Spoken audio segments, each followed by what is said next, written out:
ಶಿರಸಂಗಿ ಶ್ರೀ ಲಿಂಗರಾಜ ದೇಸಾಯಿಯವರ 165ನೇ ಜಯಂತಿ ಆಚರಣೆ.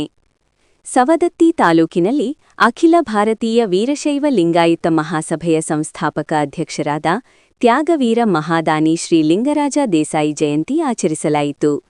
ಇವರ ಸವಿನೆನಪಿಗಾಗಿ ಶ್ರೀ ಲಿಂಗರಾಜ ದೇಸಾಯಿ 2026ರ ಕ್ಯಾಲೆಂಡರ್ ವಿತರಿಸಿದರು.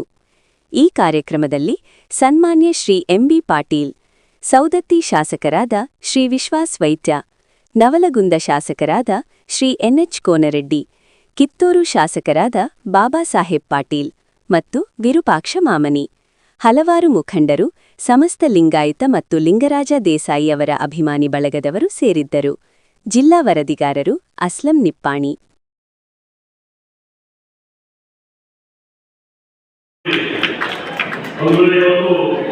ಐತಿಹಾಸಿಕ ಕಾರ್ಯಕ್ರಮ ಸವದತ್ತಿ ನಗರದಲ್ಲಿ ಎಲ್ಲ ಈ ರಾಜ್ಯದ ಮುಖಂಡರು ಸೇರಿ ಸವದತ್ತಿ ನಗರದಲ್ಲಿ ಕಾರ್ಯಕ್ರಮವನ್ನು ಆಯೋಜನೆ ಬಹಳಷ್ಟು ಅಚ್ಚುಕಟ್ಟಾಗಿ ವಿಶೇಷವಾಗಿ ನಿರ್ವಹಣೆ ಮಾಡಿರುವುದು ಸಂತೋಷ ವಿಷಯ.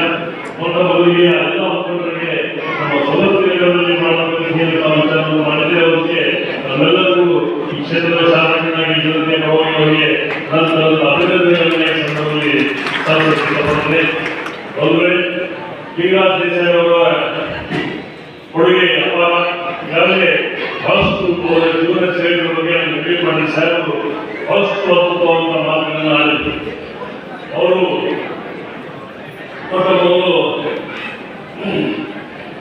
ಲಕ್ಷ್ಮೇಶ್ವರ ಪಟ್ಟಣದ ಸಿಗಿಯಲ್ಲಿ ಜನಿಸಿ ತದನಂತರ ಶಿರಸಂಗಿ ನವಲಗುಂದ ದೇಸಾಯಿ ಅವರ ಮನೆತನಕ್ಕೆ ದತ್ತಪುತ್ರರಾಗಿ ಹೋಗಿ ಅನೇಕ ವರ್ಷಗಳ ಕಾಲ ಸಮಾಜ ಸೇವೆಯನ್ನು ಮಾಡುವ ಮುಖಾಂತರ ಶಿಕ್ಷಣಕ್ಕೆ, ಸಮಾನತೆಗೆ, ಆರ್ಥಿಕತೆಯಾಗಿ ಅನೇಕ ಕೊಡುಗೆಗಳನ್ನು ಕೊಡುವ ಮುಖಾಂತರ ವಿಶೇಷವಾಗಿ ಶಿಕ್ಷಣಕ್ಕೆ ಸಾವಿರಾರು ಎಕರೆ ಭೂಮಿಗಳನ್ನು ದಾನ ಮಾಡುವಂತ ಶ್ರೇಷ್ಠರು ಲಿಂಗರಾಜ ದೇಸಾಯಿ ಸಂಸ್ಥೆಯ ಮಾತನ್ನು ಹೇಳಿ ಬಹುಶಃ ನಾವು ಮಹಾಭಾರತದಲ್ಲಿ ದಾನಿಸುವ ಕರ್ಣವನ್ನು ಕೇಳಿದ್ವಿ, ಅವರು ಟಿವಿಯಲ್ಲಿ ನೋಡಿದ್ವಿ, ಕೇಳಿದ್ವಿ. ಆದರೆ ಕಲಿಯುಗದಲ್ಲಿ ದಾನಿಸುವ ಅಂತ ಹೆಸರು ಯಾರನ್ನಾದ್ರೂ ಕೊಡಬೇಕಂದ್ರೆ ಲಿಂಗರಾಜ ದೇಸಾಯಿ ಕೊಡಬೇಕಂತ ಮಾತನ್ನ ಈ ಸಂದರ್ಭದಲ್ಲಿ ಹೇಳಿ ವಿಶೇಷವಾಗಿ ಕುಟುಂಬಗಳಿಗೆ ಸಮಾಜದ ಶ್ರೇಷ್ಠವಾಗಿರುವ ಸಮಾಜ 90% ಹೆಚ್ಚು ಕೃಷಿಕ ಚಟುವಟಿಕೆ ಅವರ ಜೀವನ ಪೂರ್ತಿ ನಾವು ಅವಲೋಕಿಸಿದಾಗ ದತ್ತಪುತ್ರರಾಗಿ ಬಂದು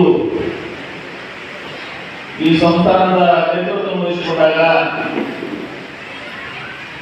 ಆ ಸಂಸ್ಥಾನ ಕೂಡ ಬಹಳ ಕಷ್ಟದಲ್ಲಿರ್ತದೆ. ಅದಕ್ಕೆ ಆದಾಯವನ್ನು ಉದ್ದೇಶಿ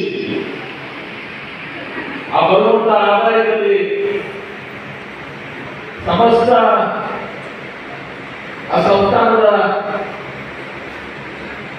ಏನು ಭಾಗ ಇದೆ ಅದೊಂದು 10% ಕೂಡ